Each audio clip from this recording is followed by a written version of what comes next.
আসসালামু আলাইকুম। আজকে আমার মা দই বসাচ্ছে। এই দেখুন দুধ জাল দেওয়া হয়ে গেছে, এখন বাটিতে বাটিতে দুধ তুলতেছে। এইগুলো হাফ কেজির বাটি। আর এই যে আমাদের বাড়িতে দুইটা টাইগার মুরগি আছে, এইগুলো খুব জ্বালায় আমাদের। এই যে দেখুন কতগুলো বাটি হয়েছে। এগুলো ঈদ উপলক্ষে এই দই বসানো হচ্ছে।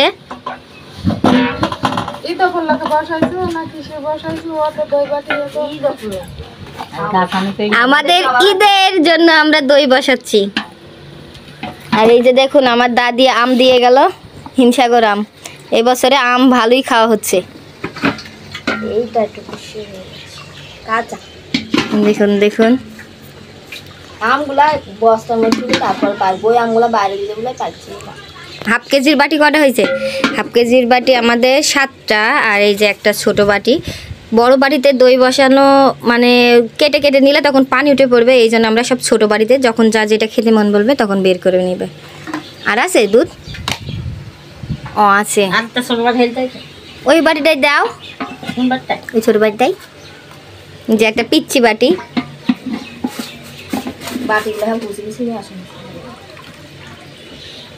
দেখুন কালারগুলো, দইয়ের মধ্যে কোনো কালার দেওয়া হয় নাই, চিনি ক্যারামেল করে তারপরে দইয়ের রংটা নিয়ে আসা হয়েছে।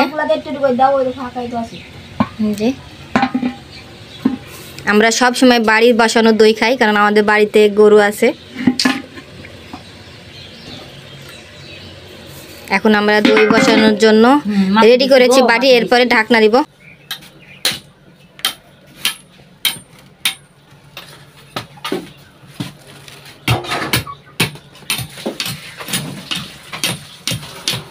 আটকে দিতাম তাই না? এখন আমার আপু মুটকেও না আটকে দিবে, ওই দিক থেকে যা। এখন বাটিগুলো ভিতরে বসানো হয়ে গেছে। এই বাটিগুলোকে গরম ধরানোর জন্য কম্বলটা দিয়ে দিলাম। যত গরম ধরবে দই তত সুন্দর বসবে। এই জন্য আমরা যখন অল্প দই বসাই তখন আমরা চালের হাঁড়ি বা ময়দার হাঁড়ির ভিতরে রেখে দিই, সুন্দর মতন দই বসে যায়।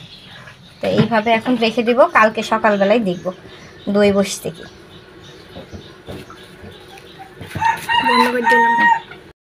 তো আমাদের দই বসানো কমপ্লিট। আজকে দিনটা পুরাই থাকবে, কালকে সকালের দিকে আমরা দেখব। যদি আমার ভিডিও আপনাদের ভালো লেগে থাকে লাইক কমেন্ট শেয়ার করবেন, আমার পেজটিকে ফলো দিয়ে আমার পাশে থাকবেন। আর যদি আমার ইউটিউব চ্যানেলে কেউ দেখেন আমার চ্যানেলটিকে সাবস্ক্রাইব করে দিবেন। আর আজকের মতন এখানেই বিদায় নিচ্ছি, আবার দেখা হবে অন্য কোনো দিন অন্য কোনো ভিডিও নিয়ে। ততদিন সুস্থ থাকুন, ভালো থাকুন, আল্লাহ হাফেজ।